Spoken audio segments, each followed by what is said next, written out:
I gather in terms of your own training, it was pretty much strictly within economics. You didn't really have much, you weren't influenced a great deal by any political, legal philosophy. You studied law, of course. Yes, my main study was law, but I divided my time almost equally between psychology and economics.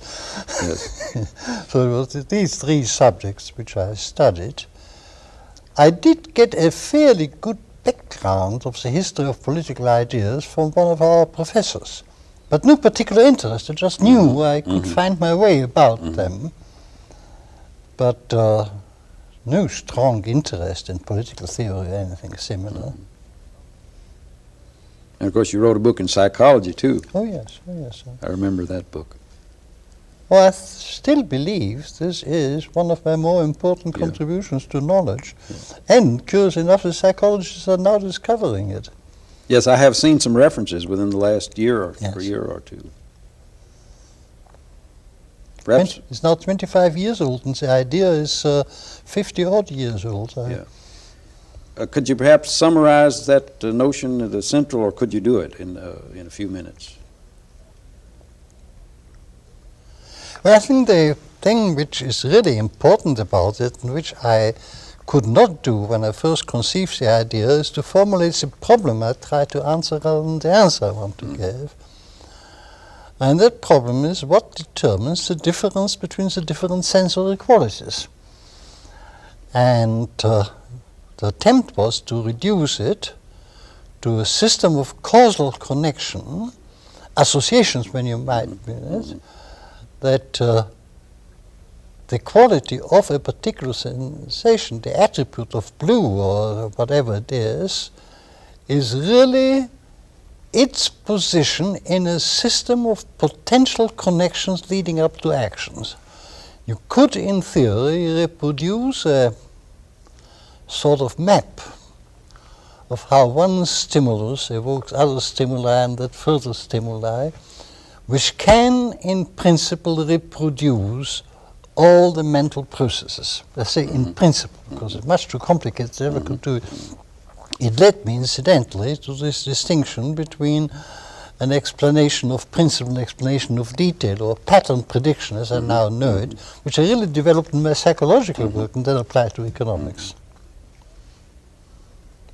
Yes, I think that pattern prediction is a very important concept that most economists still sort of miss. It does seem to me. I mean, it's a whole question of the theory of how far can we explain complex phenomena where we do not really have the power of precise prediction. We don't know of any laws, but our whole knowledge is the knowledge of a pattern, essentially. I think that's very important and has been missed. And I think, again, go back to what you attributed a lot to the utilitarians. I think the utilitarian mode of thought had a lot of influence toward preventing that sort of way of going.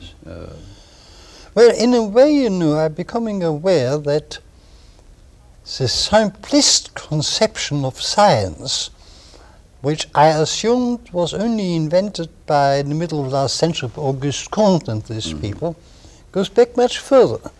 The Newtonian example of how you could reduce all scientific knowledge to very simple laws where one thing was a function of only one or two other magnitudes. And this conception of a single function as a prototype of a scientific explanation had probably a very profound effect from the late 18th century on scientific thinking generally.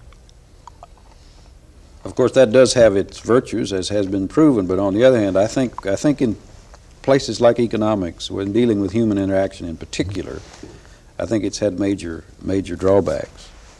One thing has concerned me, and I don't know when you attribute it really, maybe Hicks is partly responsible, when once the mathematicians start putting down utility functions and putting a formula in for utility functions, they have already excluded so much of the problem that in fact they neglect what is really going on. Oh, I quite agree, yeah. I think that I was just talking to Professor Alchin earlier, that one of the things that, in a sense I'm influenced partly by just reading Shackle recently, there's been a tremendous neglect of the notion of sort of emergent choice. that we don't really have before us objects among which to choose. We create them in the act of choice, and we recognize arbitrage really has not become central to economics like it should be, it seems to me. And that's part of this whole subjectivist, Austrian, whatever you want to call it, type of an approach to economics. But do you see any hope much for, there's been a little upsurgence of the interest in this among young people in the United States, but the dominant graduate schools are still predominantly the other direction. Certainly, but the other thing is spreading. What I'm afraid of is that people will get disappointed, because what we can know in the field of economics is so much less than people aspire to, that much of this tradition you're speaking about, my tradition, is really indicating barriers to further advance than leading to further advance. And that may well lead to a disappointment again among these young people. They are more ambitious, and of course great vogue of econometrics and all this claim to be able to make predictions which I believe are impossible.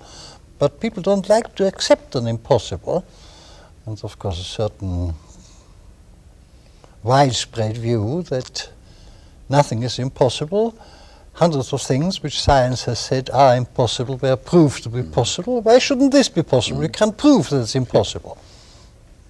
This was the main thrust of your Nobel Prize lecture. Yes. But I wonder, I guess you're saying that economics is unique in this respect compared to other disciplines. Oh no, it's a general phenomenon of complex phenomena. You encounter this already in the field of biology to a very large extent. You certainly encounter it in the theory of biological evolution, which has not made any prediction and can't possibly make any predictions. I think it's true of linguistics, which is the most similar in structure to economics as a theory. Well, I don't know whether there is another social science proper except economics and But I meant unique in the sense of having expectations so different from its possible accomplishment. Oh, I see. Yes. Maybe the others I think are that is at least particularly characteristic of economics. Yes. So in a sense, we're in a bigger methodological muddle. Yes, yes. There's no emotional disappointment in the other field when you recognize you can't find out certain things, but so many hopes are tied up with the possible control and command over economic affairs that if a scientific study comes to the conclusion it just can't be done, people won't accept it for emotional reasons. Every man his own economist. That's part of our problem, has been all along. I remember in that connection, a very good book, I thought, written again, it ties back to the London days again and raises the name of another man who was clearly influenced by you, is Bill Hutt, who wrote a book, Economists and the Public. His name ought to be mentioned in this London connection. To that book I've even given the title. Oh, I see. Very good. I think, again, like Shackle, Hutt is a much neglected economist. Yes, it's quite different type. He's a very clear mind, but not as profound as Shackle is. I think his great advantage is clarity and simple thought, which you can't say of Shackle. No, that's surely true. That's surely true. What were your relationships with Frank Knight? Personally, very good. We had several very friendly controversies. I think we were always more puzzled by each other than anything else. It was not a real meeting of minds. It was great effort, you know. We had some serious discussion. But somehow we were talking mostly at cross purposes. Certainly on capital theory. I've always wondered why, knowing Knight very well as I did, of course later, and knowing his work and his interest, why he in a sense got diverted intellectually into capital theory. And for years he spent attacking the Austrians, essentially. But he was frightfully dogmatic about it. He asserted, he was absolutely certain, and had very few arguments to justify it. I always assumed it must have been some very early teaching which he had absorbed, which he had stuck, hadn't done any further thinking about it, but he felt that was one of the foundations of his economics to which he had to stick.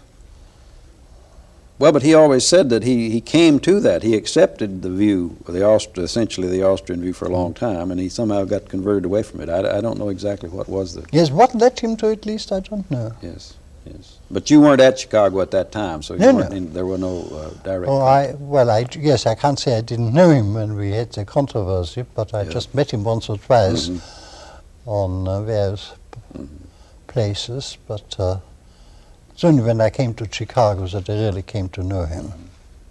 It was very late, when his interest was much more religion than economics. That Committee on Social Thought, which you were involved in at Chicago, that produced some interesting students who came out of that group. Oh yes. I mean, the mere fact that it was never explicitly so defined, but it was in effect devoted to the study of borderline problems in the social sciences. You were not limited in any way. Study of scientific method had a great influence in that crowd.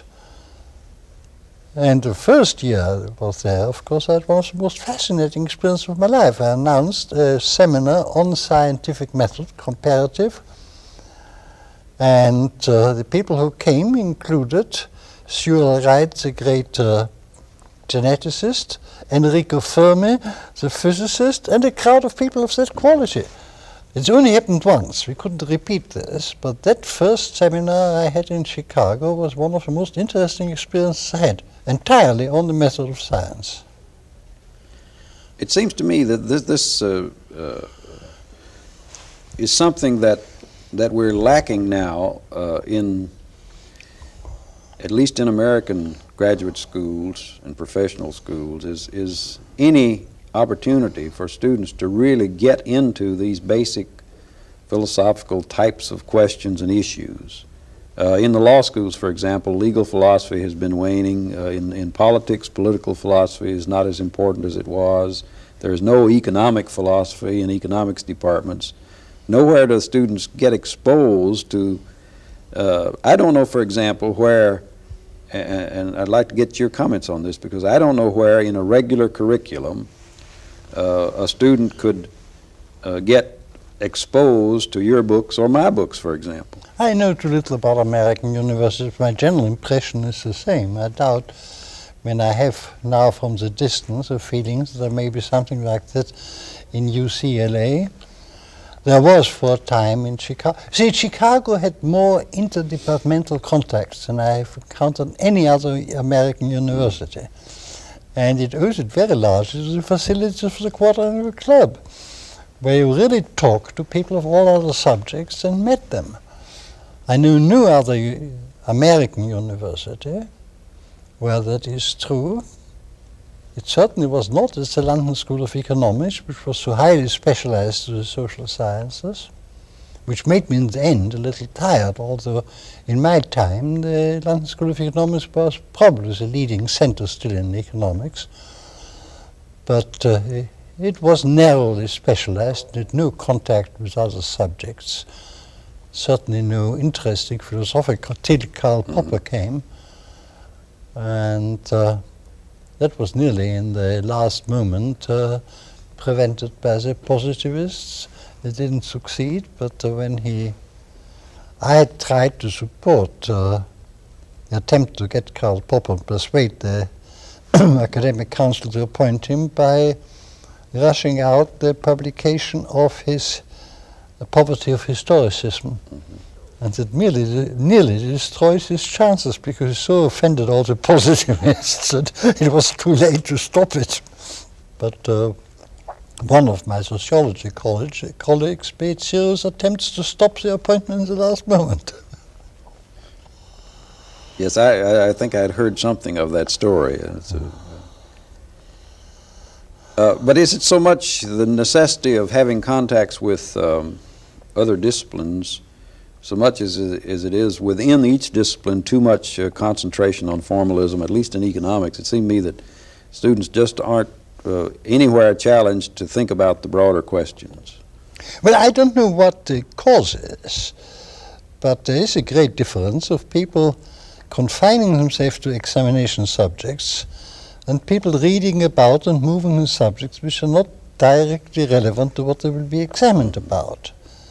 The American universities I know, with the sole exception of the Committee on Social Thought, people rather do concentrate on equipping themselves for the examination and probably for an assistantship or something like that later in a special subject, which is certainly very different from my recollection of a study where you had to do your subject, but where I spent most of your time exploring other fields, exploring related fields.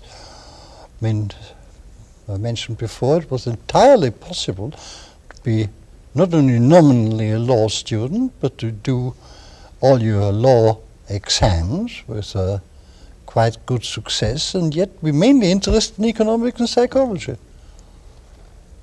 How do you explain, to shift the subject now, how do you explain the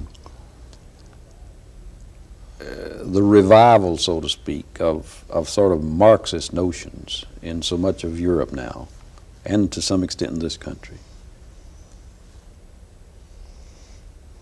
I don't know. I don't think on the European continent there is really a revival. There's been a continuous stream. There is in the English-speaking world. It has been for quite some time. What the cause of this is, I don't quite know. It almost looks, who was it? I believe Solzhenitsyn, who recently said that there's no person in Moscow any longer believes in Marxism. Now, that's probably the only place in the world of which that is true. And I just find it so difficult to understand what makes people believe these things. Yeah. I cannot see that it's intellectually respectable at all. Yeah, and ideas which have been discredited, and yet it does seem to say, compared with 20 years ago, that there's more talk of Marxism now outside of the. Yeah, yes, that's probably true. Certainly in Japan, Yes. and especially in the academy, in the universities. Yes. Oh, yes. And so they tell me, you would know better than I, but they tell me that some German universities are dominated by Marxists. Yes, yeah. I mean, I haven't encountered it. There's no noticeable influence of it at Freiburg. Yeah. But there's a place like Bremen, who I'm told is a completely Marxist institution. Yes, yes. And there's a very great influence of that curious institution at Frankfurt, the Institut für Sozialwissenschaften, where now Marcuse is the main figure, who made his reputation by combining Marxism and psychoanalysis. I heard a rumor at Altbach a month ago that Dahrendorf may be going there, and if so, he might straighten it out. Have you Well, heard he that? seems to be negotiating with various German institutions.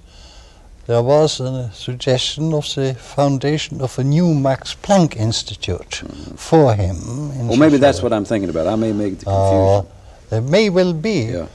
And that, of course, confirms he's a great success at the London School of Economics. And what I rather had feared, that his nerves wouldn't stand it, has been untrue. He seemed to me a hypertension character who might break down in a moment. No sign of that at all. But what I warned them, you won't keep him long. He's not a person who will stay anywhere very long. And that seems to be true. His interest is already shifting. Well, he's fully in the saddle there. Yeah. I mean, he's as good a director as they've ever had. But he in terms of his ideas, he seems to be coming around more and more to the position that would not be too different from your own. He fluctuates. I don't think his development is very steady. He was at one time very enthusiastic about my Constitution of Liberty. And that was soon after it appeared. Then for a time he very definitely moved again away from that position. I think he's again coming closer. He told me, I had lunch with him, and he told me that one of the most important events that had happened in the last decade was Proposition 13 in California, Oh, really? which I thought was an interesting indication. Yeah, it's very interesting, quite unexpected to me.